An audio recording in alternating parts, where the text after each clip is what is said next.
बारे में सुना है? ये एक ऐसी सीरीज है जो यूट्यूब पे फुल्ली एनिमेटेड है और इस पे मिलियंस एंड बिलियंस में व्यूज हैं। यहाँ सोरूटो की कहानी उसके जन्म से शुरू होकर एक भयंकर युद्ध तक जाती है, क्योंकि सोरूटो के अंदर युगा, उजुमाकी एंड उचिहा ब्लड के साथ साथ उनके आंखों की शक्तियाँ भी मौजूद थी। सोरूटो के battles, sacrifices and devastating losses तुम्हें वही रॉ इमोशंस फील करवाएगी जो तुमने ओजी नारुतो देखते वक्त फील की थी। और साथ ही इस सीरीज में नारुतो के बहुत से अनआंसर्ड क्वेश्चंस को भी रिवील किए गए हैं, लाइक चाक्रा असल में होता क्या है, जासिन कौन था और ओत्सुकी असल में चाहते क्या थे। So let's dive into the powerful story of Saruto Uzumaki. शुरू करते हैं उसके जन्मदिन से। एक अंधेरी रात में सोरूटो उजुमाकी का जन्म होता है और जन्म के साथ ही उसके बाएं आंख में थी ब्लड रेड शारिंगान और बाएं आंख में थी उसके फादर बोरुटो के जैसे ही जोगन, लेकिन उससे कुछ अलग, कुछ अनोखा। एक ऐसी आंख जो धरती पे पहले कभी नहीं देखी गई थी, क्योंकि जब सोरूटो पैदा हुआ तब उसके आंखों से जो तीव्र चाकरा निकली वो पूरे गैलेक्सी में फैल गई और जो कोई भी चाकरा सेंस कर सकता था उन सभी को सोरूटो के प्रेजेंस का एहसास हो गया। यहाँ तक कि ओत्सुकी ने तुरंत एक इमरजेंसी मीटिंग बुलाई, क्योंकि उन सभी ने ये असीम ताकत महसूस की थी, एक ऐसी ताकत जो उन्होंने सदियों बाद महसूस की। इस ताकत के वजह से खुद को भगवान कहने वाले ओत्सुकी भी हिल गए थे, क्योंकि ये एनर्जी, ये ताकत एक लेजेंड की थी। सिवाय ओत्सुकी, वो ओत्सुकी के लिए एक लेजेंडरी फिगर था एंड उसके बारे में बहुत कम लोग ही जानते थे। वो इतना पुराना था कि सिर्फ कुछ गिने चुने ओत्सुकी उसे देख पाए थे और उसके बारे में कहा जाता है कि उसने बहुत से प्लैनेट्स को खा के अपने पावर्स को एक एक्सट्रीम लेवल तक पहुंचा लिया था।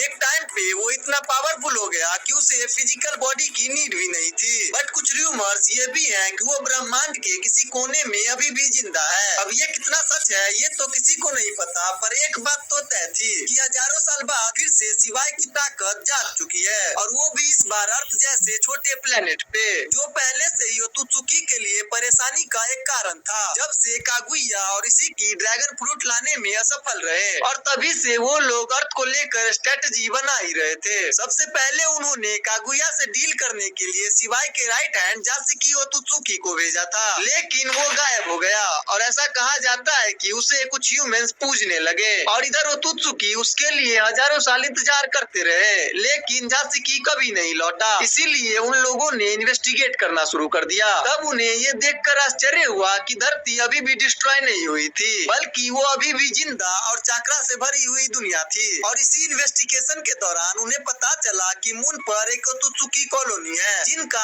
अर्थ के ह्यूमंस के साथ कोई मिशन चल रहा है। किसी को समझ नहीं आ रहा था कि धरती पर कागुया ने क्या गड़बड़ की थी। फिर उन्होंने मोमोशिकी और किनिशिकी को भेजा, लेकिन वो भी अब तक वापस नहीं लौटे थे और इसी पर इमरजेंसी मीटिंग में चर्चा हुई कि इस ग्रह पर कुछ अजीब हो रहा है। एक सीनियर मेंबर ने तो सुझाव दिया कि सीधा युद्ध छेड़ दो। उसे लगा कि अब समय आ गया है सब कुछ खत्म करने का। बहुतों ने उसका समर्थन किया, लेकिन अभी भी कुछ लोग पीछे हट रहे थे, क्योंकि उन्हें नहीं पता था कि धरतीवासी अब कितने शक्तिशाली हो चुके हैं। लेकिन उन्हें अंदेशा था कि कुछ तो ओत्सुकी लेवल की पावर रखते हैं, जिसने उनके कई स्ट्रॉन्ग वॉरियर्स को भी हरा रखा है। मगर उनके लिए अभी सबसे बड़ा सवाल ये था कि सिवाय की एनर्जी वहाँ क्यों थी, वो क्या चाहता था।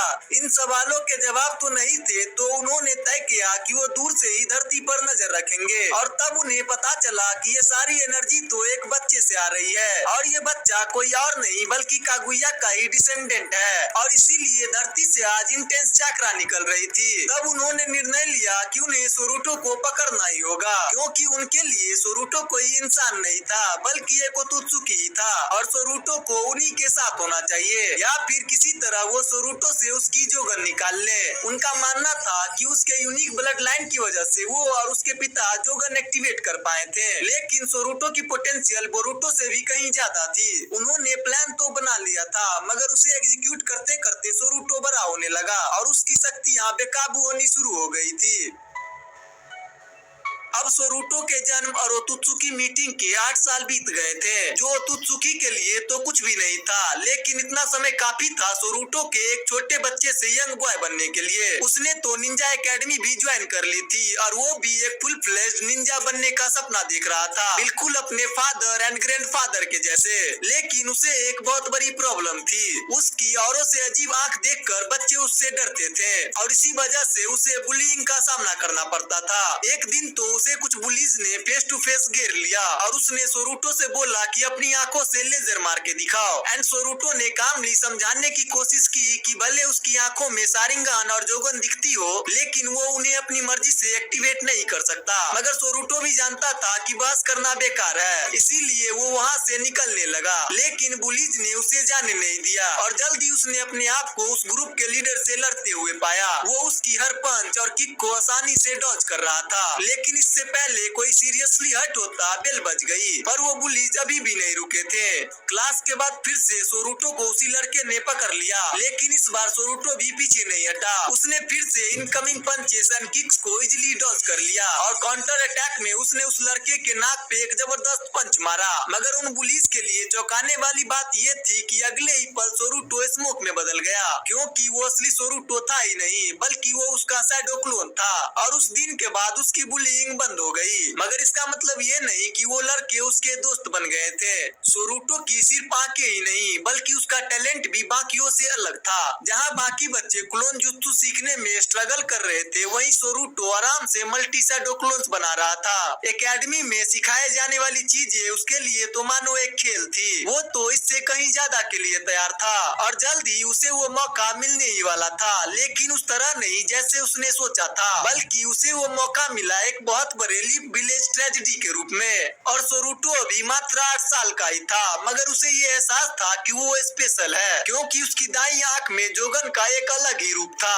और भले ही उसे नहीं पता था कि ये क्या चीज है, लेकिन वो सब देख सकता था जो बहुत से लोग नहीं देख पाते थे, जैसे चक्रा पाथवेज और बहुत अजीब सी चीजें जिसका कोई एक्सप्लेनेशन नहीं था। कभी कभी तो जब वो अपनी आंखें बंद करके जोगन से देखता था तो पूरी रियलिटी बदल जाती थी और वो किसी एलियन दुनिया को देख रहा होता था। कई बार तो वो जगह बहुत डरावनी होती थी और उसे अंदर से हिला देती थी। और क्योंकि उसके फादर बोरूटो के पास भी एक ऐसी आंख थी, इसीलिए उसने बोरूटो से पूछा। तब बोरूटो ने सोरूटो से कहा कि डोंट वरी, जैसे जैसे तुम्हारी चक्रा बढ़ेगी तुम समझने लगोगे कि तुम क्या देख रहे हो। और सोरूटो को भी यही उम्मीद थी, लेकिन बोरूटो ने सोरूटो को एक सख्त वार्निंग दी थी कि कभी भी अपनी चक्रा को उस एरिया में कंसंट्रेट मत करना, और उससे कहा कि एक दिन जब तुम बड़े हो जाओगे तब हम दोनों मिलकर उसे एक्सप्लोर करेंगे, लेकिन अभी के लिए ये बहुत खतरनाक है। सोरूटो ने हाँ कर दी, लेकिन क्यूरियोसिटी कभी कभी भारी पड़ जाती थी और जोगन की रहस्यमय दुनिया उसे खींचने लगती थी। लेकिन उसका अपना एक अलग ही सपना था, लेजेंडरी निंजुत्सु सीखकर वर्ल्ड फेमस जोनिन बनना। लेकिन चीजें और भी ज्यादा इंटरेस्टिंग हो जाती हैं जब सारे बड़े लोग उससे कहने लगते हैं कि तू तो बिल्कुल इताची जैसा है, जिसके बारे में तो ऑफ कोर्स हम सबको पता है। लेकिन सोरूटो के लिए ये सारी चीजें नहीं थी, तो उसे लगता है कि ये तो फेयर नहीं है, क्योंकि इताची को तो सिर्फ 7 साल की एज में ही एकेडमी कंप्लीट करके ग्रेजुएट कर दिया गया था, लेकिन उसे तो 12 साल तक एकेडमी में रहना पड़ा। वो बार बार यही सोचता और उसने तो कई बार अपने मम्मी पापा से रिक्वेस्ट की कि मुझे जल्दी ग्रेजुएशन एग्जाम देने दो, लेकिन वो सोरूटो को ये कहकर मना कर देते थे कि तुम्हें कोई स्पेशल ट्रीटमेंट नहीं मिलेगा। उस दिन सोरूटो को समझ आया कि होकागे का पोता होना इतना इजी भी नहीं है, लेकिन फिर भी उसे कोई चिंता नहीं थी, क्योंकि सोरूटो जानता था उसका टाइम जरूर आएगा।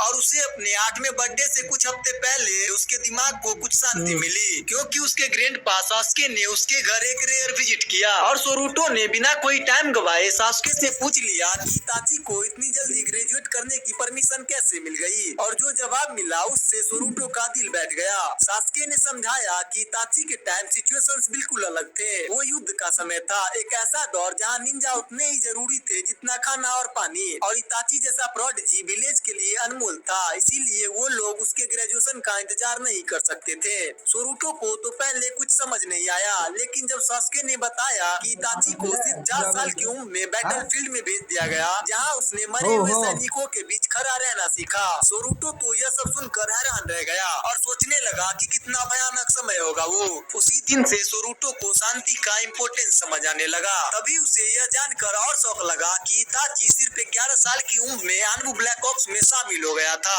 सोरूटो तो सोच भी नहीं सकता था कि उसके क्लास के सीनियर लड़के भी वॉर या मर्डर के लिए तैयार नहीं होंगे।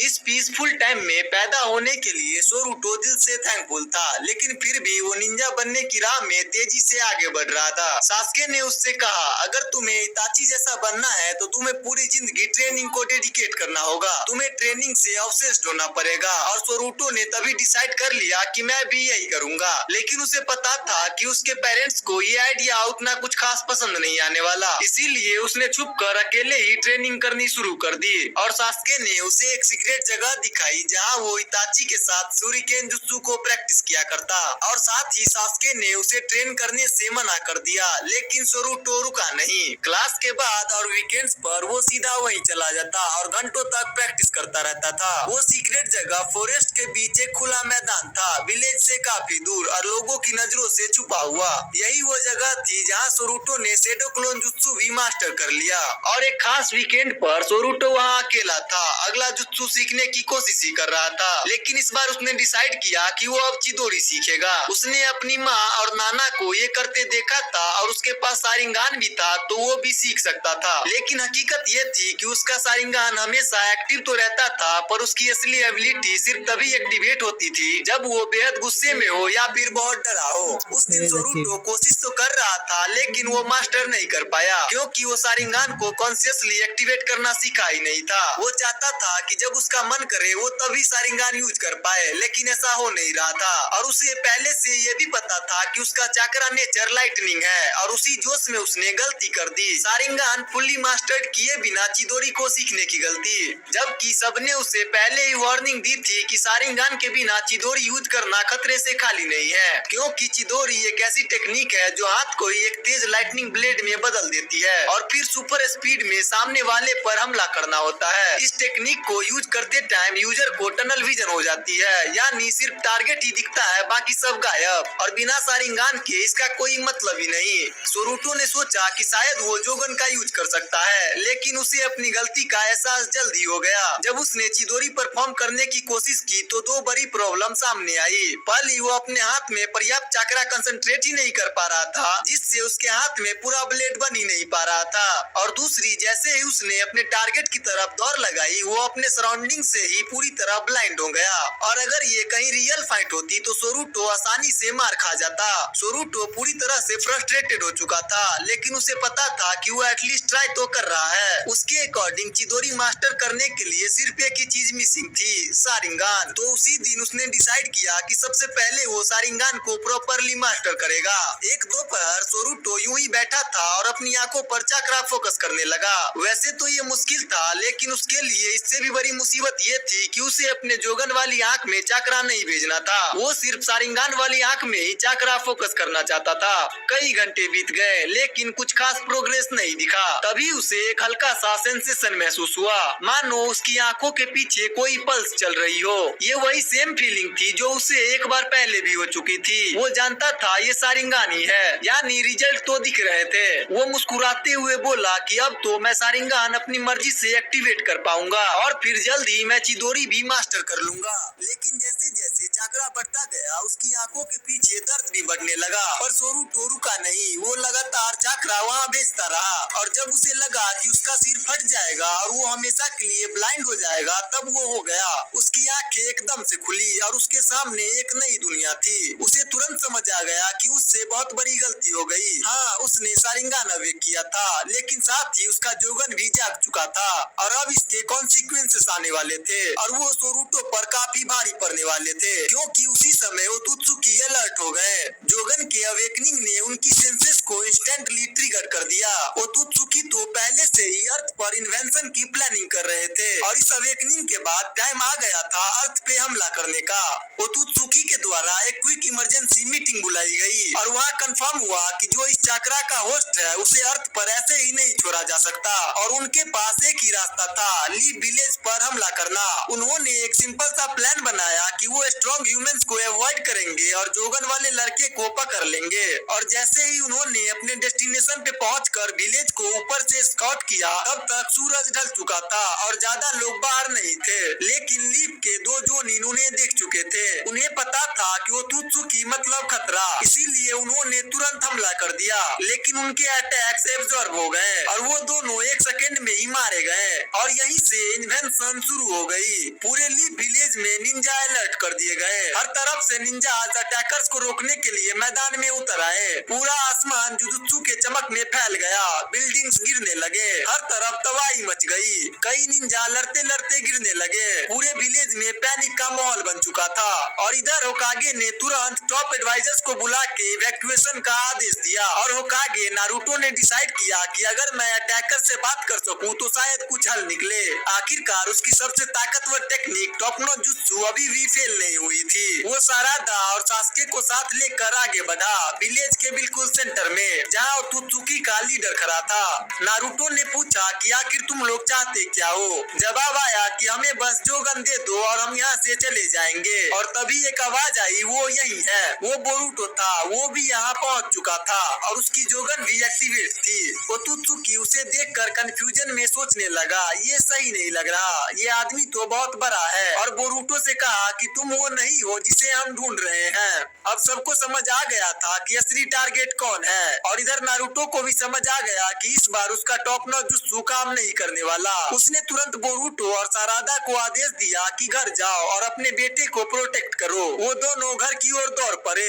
लेकिन ओत्सुकी उनका पीछा करने लगे। तभी नारुतो और सास्के ने मिलकर ओत्सुकी को रोकने के लिए अटैक किया। हर तरफ केओस था, मरते हुए निंजा की चीखें हवा में गूंज रही थी। उन्हें पता था कि उनके पास अब बहुत कम ही वक्त है। नारुतो ने एक पंच मारा, लेकिन ओत्सुकी लीडर ने उसका हाथ पकड़कर तुरंत उसे डिसइंटीग्रेट कर दिया। पर सास्के उसी समय टेलीपोर्ट कर गया और नारुतो को मरने से ठीक पहले वहाँ से हटा दिया। लेकिन खुद सास्के पर एक चक्रा बीम आ लगी और वो फाइट से बाहर हो गया। ओत्सुकी लीडर ने उन्हें वहीं छोड़ दिया और अब उनका निशाना था बोरुटो का घर। दूसरी तरफ बोरुटो और सारादा घर पहुंच चुके थे। वो दौड़कर सोरुटो के कमरे में गए, दरवाजा खोला, लेकिन कमरा खाली था और कमरा खाली देख उनका दिल बैठ गया। तभी पीछे से दरवाजा बंद होने की आवाज आई। सोरुटो विलेज में लौट आया था और इतना सब केओस देखकर सीधा अपने घर भागा था। बोरुटो और सारादा उसे देखकर खुश हो गए, लेकिन जैसे ही उन्होंने उसकी आंखों में देखा वो शॉक्ड रह गए। सोरुटो के एक आंख में क्रिम्सन ग्लो करता सारिंगान था तो दूसरी आंख में ब्राइट ब्लू जोगन चमक रही थी, बिल्कुल वैसे ही जैसे उसके जन्म वाले दिन थी। बोरुटो को सब समझ आ गया कि ये सब इसीलिए हो रहा है। उसने सारादा और सोरुटो से कहा कि तुम दोनों यही रहो और खुद बाहर चला गया। लेकिन बाहर पहले से ही एक शक्तिशाली दुश्मन उसका इंतजार कर रहा था और उसे ज्यादा इंतजार भी नहीं करना पड़ा, क्योंकि जैसे ही बोरुटो बाहर निकला ओत्सुकी लीडर वहाँ पहले से खड़ा था। गुस्से में बोरुटो की आंखें जल उठी और उसे पता चल गया कि नारुतो और सास्के हार चुके हैं। चारों तरफ आग ही आग थी, घर जल रहे थे और हवा में धुएं की बदबू फैल गई थी।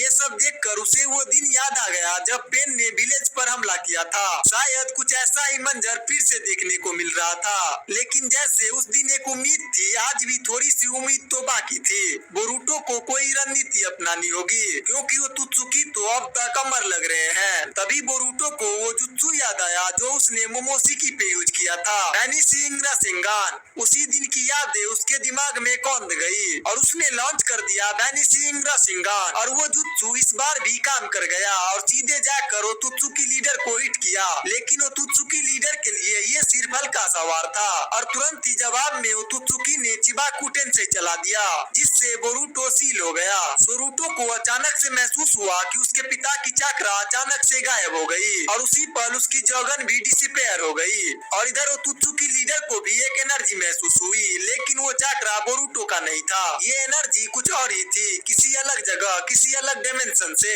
उसने स्पेस टाइम निंजुत्सु से एक पोर्टल खोला और उस एनर्जी सोर्स तक पहुंच गया और पोर्टल से एक बच्चा बाहर निकला और वो था सोरुटो उजुमाकी। अब वो दोनों फेस टू फेस थे, एक ओतुत्सुकी लीडर और दूसरा वो लड़का जिसने पूरे ओतुत्सुकी को हिला दिया था। लेकिन ओतुत्सुकी लीडर को कंफ्यूजन हुआ क्योंकि सोरूटो के एक आंख में शारिंगान था और दूसरा आंख नॉर्मल था। वो सोचने लगे कि वो गॉड्स आई कहाँ गई, वही जो हमने पहले महसूस की थी। लेकिन सोचने में क्या जाता है, इस आंख को भी खींचकर बाहर निकालते हैं और देखते हैं। और जैसे ही ओतुत्सुकी ने सोरूटो की आंख निकालने की कोशिश की, सोरूटो का डर और गुस्सा एक साथ फूट पड़ा और जोगन पूरी तरह जाग गई एंड सोरूटो के शरीर पर चाकरा की बाढ़ आ गई थी।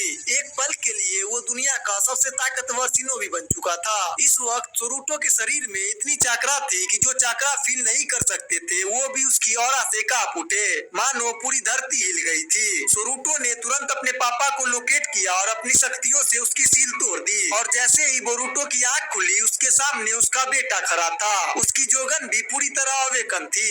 ऐसा लग रहा था कि बाप बेटे की आंख मानो आपस में जुड़ चुकी हो। उस वक्त बोरुटो और सोरूटो के प्रेजेंस से ही एक अनंत और ईश्वरीय शक्ति महसूस हो रही थी। सोरूटो की एनर्जी अनलिमिटेड लग रही थी, लेकिन फिर जोगन और भी ज्यादा पावर एब्जॉर्ब करने लगी। उसके जोगन की इंटेंसिटी बढ़ती ही जा रही थी और अचानक जोगन ने एक तेज फ्लैश जनरेट किया। वो फ्लैश इतनी ब्राइट थी कि सबकी आंखें बंद हो गई एंड कुछ देर बाद जब रोशनी धीमी हुई और लोग होश में आए तो सबको एक अजीब बात महसूस हुई। लड़ाई खत्म हो चुकी थी, लेकिन ओतुत्सुकी लीडर को हरा कर नहीं, बल्कि इसीलिए क्योंकि वो गायब हो चुके थे। मगर ओतुत्सुकी तो कभी पीछे नहीं हटते, तो इसका मतलब ये था कि सोरूटो की जोगन ने उन्हें कहीं और टेलीपोर्ट कर दिया था। लीफ विलेज ने इस लड़ाई को फिलहाल के लिए जीत लिया था, लेकिन इसका मतलब ये नहीं था कि खतरा हमेशा के लिए टल गया। नहीं, बिल्कुल नहीं। अब उन्हें विलेज को और विलेज के लोगों को फिर से बसाना था और जो खो चुके थे उन्हें दफनाना था।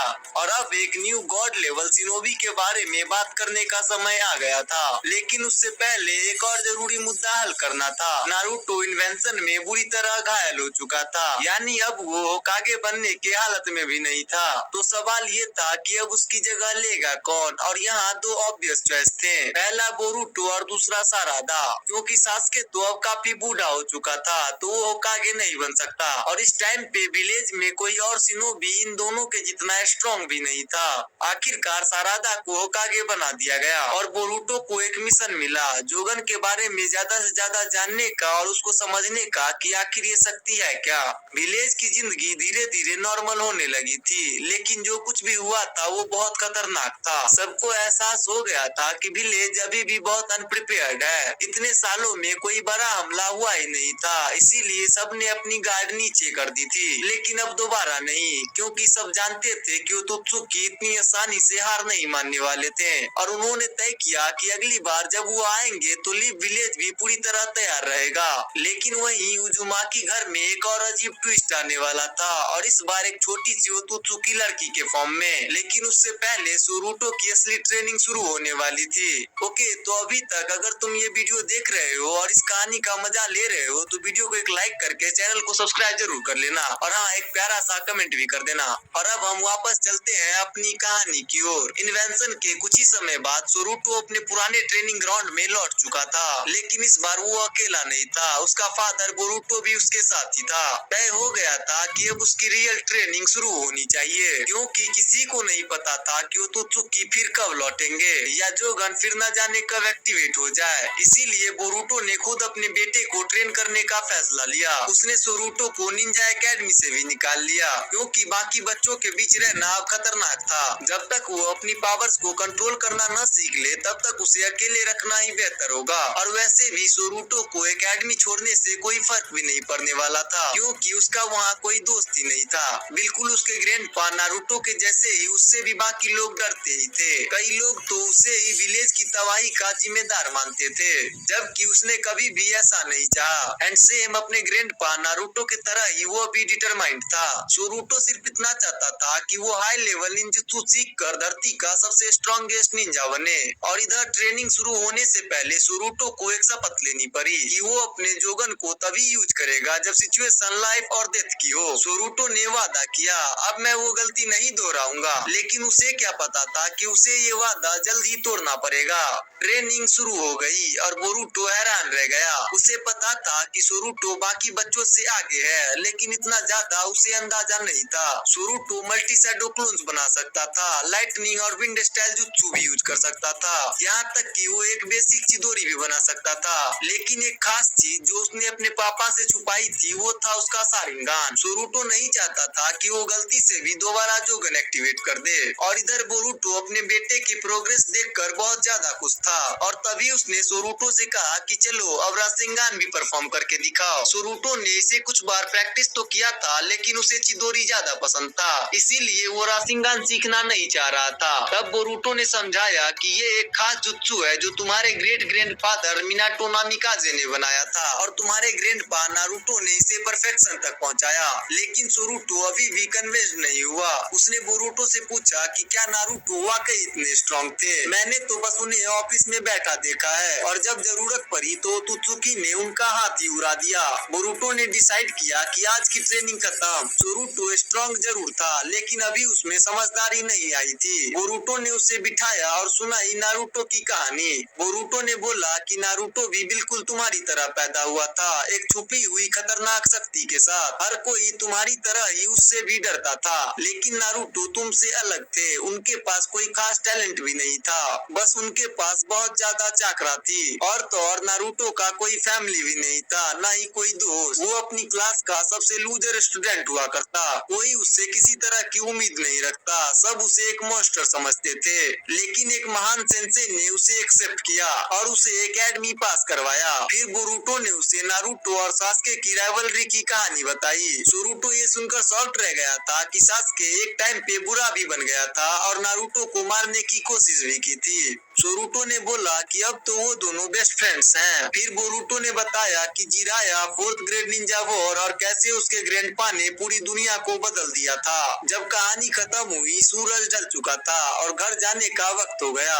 उस रात सोरूटो सो नहीं सका, उसे बहुत बुरा लग रहा था। अब उसे समझ आ गया था कि नारुतो कितने महान शिनोबी थे, और अब वो कभी भी नारुतो और उनके किसी जुत्सु को हल्के में नहीं लेगा। जैसे जैसे दिन और हफ्ते बीतते गए, बोरुटो अपने बेटे पे और भी ज्यादा प्राउड करने लगा, क्योंकि सोरूटो सिर्फ एक निंजा के रूप में नहीं बल्कि एक इंसान के रूप में भी तेजी से मैच्योर हो रहा था। उसने राशिंगान को भी रिकॉर्ड टाइम में मास्टर कर लिया, और फिर ये साबित किया कि वो राशिंगान भी आसानी से चला सकता है। और कुछ और समय लगाकर उसने चिदोरी भी मास्टर कर लिया था।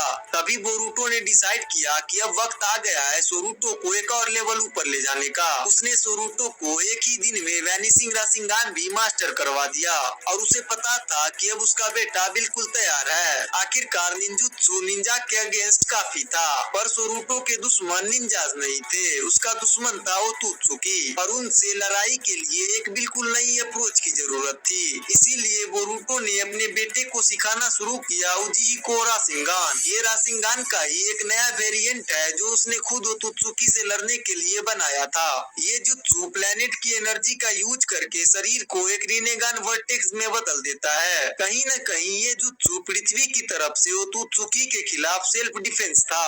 बोरुटो ने सोरूटो से कहा कि धरती पर अपने पांव टिकाए रखो और इस प्लेनेट की एनर्जी को फील करो, लेकिन सोरूटो स्ट्रगल कर रहा था। दिन बीतते गए मगर सोरूटो की उजीको राशिंगान में कोई प्रोग्रेस नहीं दिख रहा था। इस वक्त सोरूटो का लेवल एक चूनिन जैसा था, और शायद वो जूनिन तक भी पहुंच चुका था, और उसकी एज थी बस 9 साल। एक दोपहर जब सोरूटो उजीको राशिंगान पे फोकस कर रहा था, तब बोरुटो और मोमोशिकी के बीच एक कन्वर्सेशन हुआ। बोरुटो के एक पुराने बैटल के बाद से डिफीटेड ओत्सुकी मोमोशिकी बोरुटो के अंदर एक कार्मा सील के थ्रू रह रहा था, मगर अब दोनों दोस्त बन चुके थे। और मोमोशिकी अक्सर बोरुटो को ओत्सुकी से डील करने का सबसे बेहतर तरीका बताया करता था। उजीको सिखाने का आइडिया भी मोमोशिकी का ही था, लेकिन उसकी तरफ से आज एक शॉकिंग सजेशन आया। मोमोशिकी ने कहा कि सोरूटो को जोगन यूज करना सीखने दो। उसका लॉजिक सिंपल था, उसे ये पावर वैसे भी कभी न कभी तो यूज करनी ही पड़ेगी। तभी सोरूटो को बुलाकर उसे ये बताया गया। वो खुशी से झूम उठा। उसे पूरा भरोसा था कि अगर उसने जोगन का पावर यूज किया तो वो आसानी से उजीको राशिन सीख लेगा। उसने बिना एक पल भी गवाए अपना चाकरा डायरेक्ट जोगन में भेजना शुरू कर दिया, और जब उसने अपनी आँख खोली तो उसने देखा कि ये धरती नहीं थी। वहाँ ना तो पेड़ थे ना ही घास, यहाँ तक कि आसमान भी नहीं था। वहाँ हर चीज एक गोल्डन चमकती हुई पदार्थ से बनी हुई थी। उसने चारों ओर देखा और शॉक हो गया क्योंकि बोरुतो भी वहाँ था। लेकिन बोरुतो के चेहरे पे भी कंफ्यूजन थी क्योंकि उसे भी नहीं पता था वो लोग कहाँ हैं। और तभी पीछे से एक आवाज आई, तो फाइनली तुम लोग आ गए। दोनों पलटे और उनके सामने एक स्पाइकी ब्लॉन्ड बालों वाला मिडिल एज आदमी खड़ा था। ये थे the fourth Hokage Minato Namikaze. Minato after life dimension में उनका इंतजार कर रहा था। फिर मिनाटो ने अपने पोते और परपोते से अपने जिंदगी की कहानी शेयर की और बताया कि वो उन पे कितना प्राउड करते हैं। सोरूटो ने एक र्यूमर सुनी थी कि मिनाटो ने अकेले 1000 शिनोबी को हराया था, तो उसने क्यूरियस होकर पूछ ही लिया कि क्या वो सच था। मिनाटो हंसे और बोले नहीं, पूरे 1000 तो नहीं थे। फिर उन्होंने बताया कि स्टोन विलेज के खिलाफ जो वॉर हुई थी, कैसे वो लड़ाई शांति टेरिटरी में बदल गई। जैसे ही कहानी खत्म हुई, मिनाटो बोले अब अलविदा कहने का वक्त आ गया है, बस जोगन डीएक्टिवेट करो और तुम वापस चले जाओगे। और जब दोनों जोगन डीएक्टिवेट करके वापस लौटे, उनके मन में बहुत कुछ चल रहा था। सोरूटो हैरान था कि उसका परिवार कितना कूल है और अब उसे समझ आ गया था कि लोग उन्हें हीरोज क्यों कहते हैं। एंड अगले कुछ सालों तक सोरूटो ने अपना जुत्सु रिफाइन करना जारी रखा। उसे जोगन यूज करने की इजाजत नहीं थी। कौन जानता था अगली बार वो कहाँ पहुँच जाए। उसने अपनी सारी एनर्जी शारिंगान, लाइटनिंग स्टाइल और जेंटल फिस्ट में डाल दी, जो उसे युगा लिनेज से इनहर्ट हुआ था। उसके 10वें बर्थडे पे उसे बताया गया कि अब वो एक ऑफिशियल निंजा टीम का हिस्सा बनेगा और उसे अलग अलग मिशंस पे भेजा जाएगा। सोरूटो बहुत एक्साइटेड था, लेकिन उससे पहले उसकी जिंदगी में आने वाली थी एक नई और अनजानी फैमिली मेंबर। क्योंकि सोरूटो 10 साल का हो चुका था और उसने बहुत से एडवांस जुत्सु भी सीख लिए थे, लेकिन अभी तक उसने समनिंग जुत्सु नहीं सीखा था और ना ही उसने उस दिन के बाद जोगन यूज की थी जिस दिन वो मिनाटो से मिला था। उसे ये एहसास था कि वो फास्ट ग्रोथ तो कर रहा है, लेकिन अभी भी बहुत सी चीजें उसे सीखनी बाकी है। उसके एज के बाकी बच्चों से वो अलग था, लेकिन फिर भी वो उसी में एक सच्चे दोस्त की तलाश कर रहा था। उसकी इंटेंस ट्रेनिंग और जो सब लोग उसे मॉन्स्टर मानते हैं, उससे उसने महसूस किया कि उसके अलावा कोई नहीं जो उसकी केयर करता हो, और ये लोनलीनेस उसे अंदर से तोड़ रही थी। लेकिन एक सुबह सब कुछ बदल गया। जब वो घर से बाहर निकला तो उसने देखा कि उसके पापा एक अजीब सी लड़की से बात कर रहे थे। उस लड़की के बाल पूरे व्हाइट थे और आंखें भी बिल्कुल सफेद थी। लेकिन तभी सोरूटो को याद आया कि उसने ये फीचर्स पहले भी देखे हैं। ये तो इस प्लेनेट की है ही नहीं, ये तो एक ओतुत्सुकी है। ये लड़की आखिर थी कौन? अगर तुम्हें ये जानना है तो तुम इस वीडियो पे